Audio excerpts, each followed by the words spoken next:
Assalamualaikum warahmatullahi wabarakatuh. Perkenalkan, nama saya Natasha Fitriani Rizkia dari kelas 11C Keperawatan. Di sini saya akan menjelaskan tentang penyakit kanker serviks. Definisinya, kanker serviks adalah kanker yang bertumbuh pada sel-sel di leher rahim. Umumnya, kanker serviks tidak menunjukkan gejala pada tahap awal. Gejala baru muncul saat kanker sudah mulai menyebar. Dalam banyak kasus, kanker serviks terkait dengan infeksi menular seksual. Serviks adalah bagian bawah rahim yang terhubung ke vagina. Salah satu fungsi serviks adalah memproduksi lendir atau mukus. Lendir membantu menyalurkan sperma dari vagina ke rahim saat berhubungan seksual. Selain itu, serviks juga akan menutup saat kehamilan untuk menjaga janin tetap di rahim dan akan melebar atau membuka saat proses persalinan berlangsung. Jenis-jenis kanker serviks. Deteksi jenis kanker serviks yang diderita pasien akan membantu dokter dalam memberikan penanganan yang tepat. Jenis kanker serviks terbagi menjadi dua, yaitu 1. Karsinoma sel squamosa atau KSS. KSS adalah jenis kanker serviks yang paling sering terjadi. KSS bermula pada sel squamosa, yaitu sel yang melapisi bagian luar leher rahim. Kedua, adenokarsinoma. Jenis kanker serviks ini bermula pada kelenjar pada saluran leher rahim. Gejalanya adalah kanker serviks umumnya tidak menimbulkan gejala pada stadium awal. Gejala muncul saat kanker memasuki stadium lanjut. Pada kondisi tersebut, gejala yang muncul bisa berupa perdarahan melalui vagina di luar masa menstruasi, setelah berhubungan intim, atau setelah menopause. Keluar cairan berbau tidak sedap dari vagina yang kadang bercampur darah. Timbul rasa sakit tiap berhubungan seksual.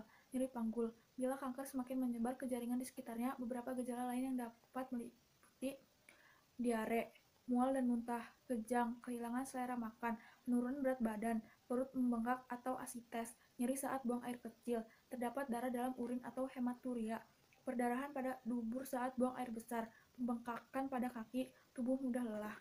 Penyebab kanker serviks adalah kanker serviks terjadi ketika sel-sel yang sehat mengalami perubahan atau mutasi genetik. Mutasi genetik ini mengubah sel yang normal menjadi abnormal, kemudian berkembang secara tidak terkendali dan membentuk sel kanker. Walaupun demikian, hingga saat ini belum diketahui apa yang menyebabkan perubahan pada gen tersebut. Diagnosis kanker serviks. Deteksi kanker sejak dini akan meningkatkan kemungkinan keberhasilan pengobatan. Karena itu, dokter akan menganjurkan screening kanker serviks meliputi pap smear. Prosedur ini dilakukan dengan membuka vagina menggunakan alat khusus yang dinamakan spekulum atau cucur bebek. Kemudian mengambil sampel sel dari leher rahim dengan mengikis jaringan serviks dengan sikat khusus untuk diteliti di laboratorium. Pemeriksaan HPV DNA sama seperti pap smear. Bedanya, tes HPV DNA bertujuan untuk mendeteksi keberadaan virus HPV yang dapat memicu kanker serviks. Pengobatannya adalah pengobatan kanker serviks meliputi bedah, kemoterapi, radioterapi, atau kombinasi ketiganya. Metode ini dipilih tergantung kepada beberapa faktor, yaitu stadium kanker, jenis kanker, serta kondisi kesehatan pasien. Sejumlah pengobatan yang dapat dilakukan pada kanker serviks meliputi bedah laser, bertujuan untuk menghancurkan sel kanker dengan menembakkan sinar laser melalui vagina. Kirosurgery, menggunakan nitrogen cair untuk membekukan dan menghancurkan sel kanker. Konisasi atau biopsi kerucut. Prosedur ini bertujuan mengangkat sel kanker menggunakan pisau bedah, laser, atau kawat tipis yang dialiri listrik. Histerektomi adalah bedah untuk mengangkat rahim atau uterus dan leher rahim atau serviks.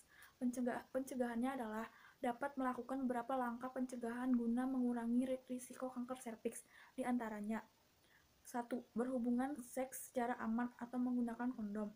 2. Menerima vaksin HIV. 3. Rutin menjalani pap smear. Dan terakhir, tidak merokok. Terima kasih. Wassalamualaikum warahmatullahi wabarakatuh.